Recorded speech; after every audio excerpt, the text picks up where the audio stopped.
Okay, good morning everybody, it's Mike. Let's jump into our call this morning. You know, in the past we've spent some time talking about what we should do as professional full-time agents to build a strong, vibrant career.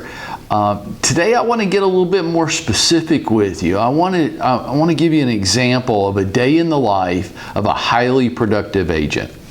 So for my example, I called a friend of mine. She's a real estate agent in the United States. She, in 2019, completed about $23 million in sales production as an individual agent. No team, no partner, just her, $23 million. That was on about 84 transaction sites. Okay? You with me so far? So this young lady who's 40 or less, is married and has 2 kids, about middle school age. Okay, you with me so far? So this is a highly productive agent. It's got a busy personal life too, right? And she has some pretty intense hobbies that she participates in on her own. So I called her this weekend. I said, let's run through. They're tired of hearing me. Maybe me too. They're tired of hearing me. Let's take a look at your week and let's just look at your schedule, because having worked with her, I know that she has a schedule.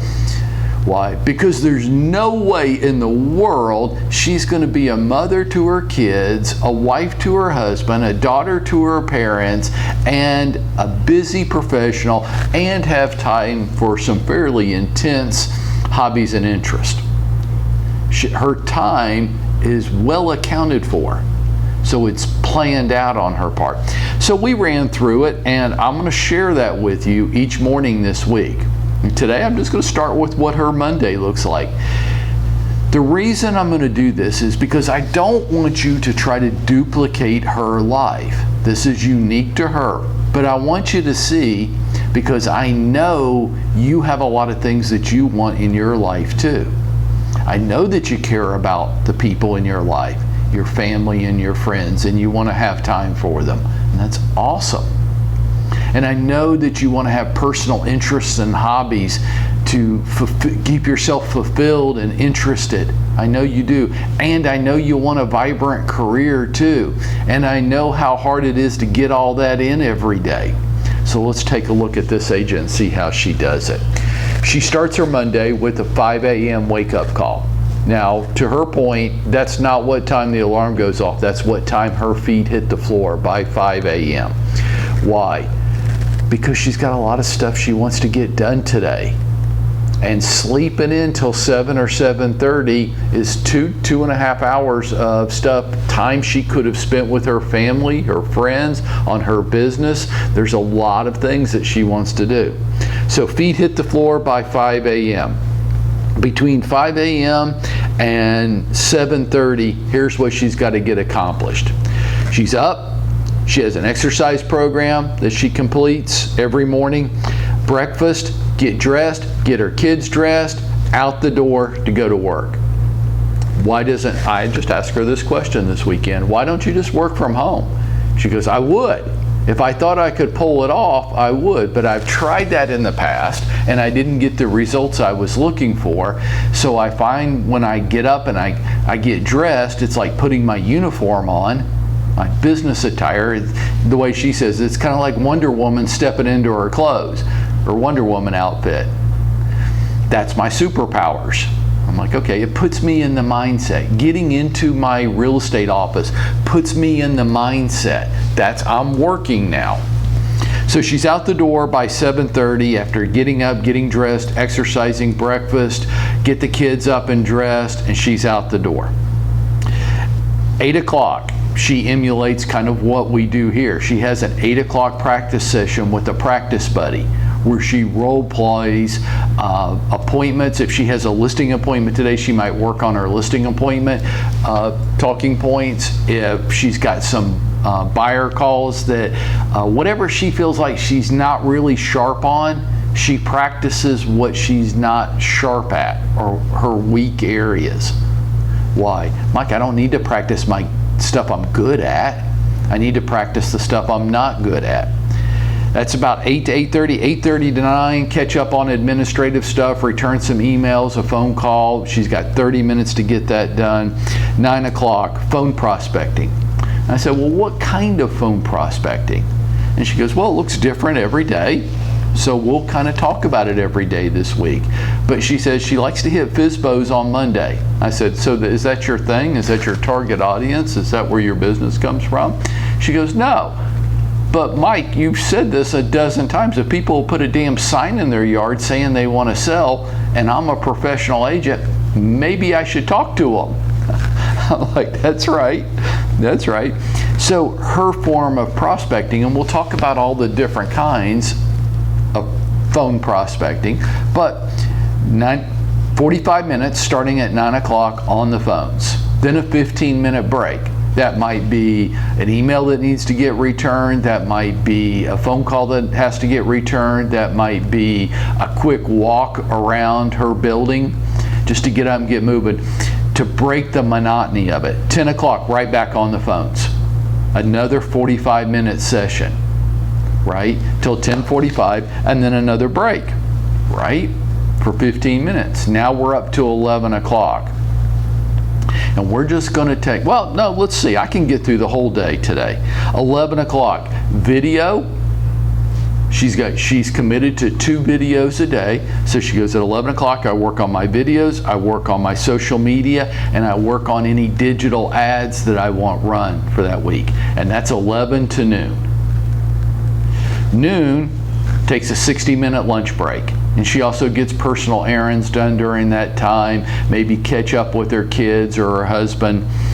1 o'clock, administrative work. She'll say, look, it's built up. Maybe I've got an offer on a listing. Maybe I've got some phone calls to return. But through the first half of the day, when I've been working on my calls, my videos, my social media, my digital ads, while I've been getting all that done, business has occurred and it's coming in. It needs me to respond to it. So at 1 o'clock, she spends 1 hour on administrative activities. At 2 o'clock, she has reserved for appointments. So she has 2 and 4 o'clock reserved today for appointments. I said, well, what if you don't have any appointments this afternoon? And she said, that happens. That happens frequently. Or I'll just have one or the other. I won't have 2 appointment slots booked up. I said, well, how do you know what to do? And she goes, well, I just have my default activities that we've talked about before, right? My first default activity is I go right to follow up for any prospects that I might have generated that morning on my phone prospecting. I'll just start with on my follow up with them. And as we've talked about, that's a 10-second video text, that's a handwritten note, that's trying to connect with them on social media. Starting that follow-up campaign with them. Following up with other prospects that have been generated in the past. If neither appointment was booked for today, I would then go to follow-up calls in my sphere of influence, just touching base with them. Hi, how are you? Hadn't spoken to you in a while. Past clients, reaching out to past clients just to see how they're doing. Nothing big. Definitely not the cheesy sales calls, Mike, where I say, hey, if you know anybody that might be looking to sell or buy a house. She goes, I never say that to people. I just want to know what's going on in their life. I want to stay connected to them.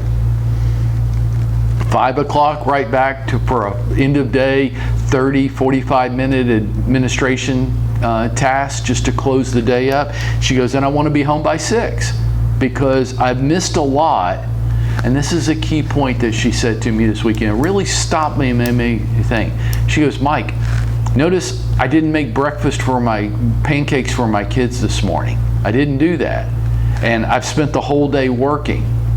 And that's how our life is. That's how I've chosen our life to be, because I provide a great living financially for our household.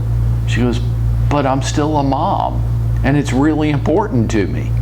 So I'm home by 6 and I'm making dinner. I missed out on breakfast and lunch, but I'm going to be there. I'm going to make dinner. I'm going to have dinner with my family, and the rest of the evening is spent focusing on time with family. I'm like, yeah, but real estate doesn't work that nice and neat, just an 8 to 5 every day. And she goes, no, it doesn't, but most days it does. There are occasional disruptions and things that weren't planned and anticipated, but most days, 85%, I'm able to spend 6 p.m. on with my family without a lot of interruptions because I got my work done during the day.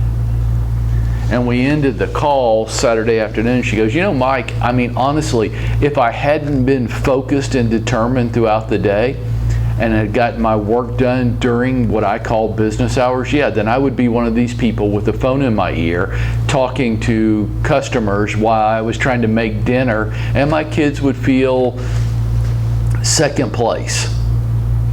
But I don't do that. And time is a precious commodity to me. I got a lot more out of my call with her this weekend than I'm going to share with you each day this week, because she's right. Time is our most precious commodity. Let's go out there and make it happen for ourselves today, folks.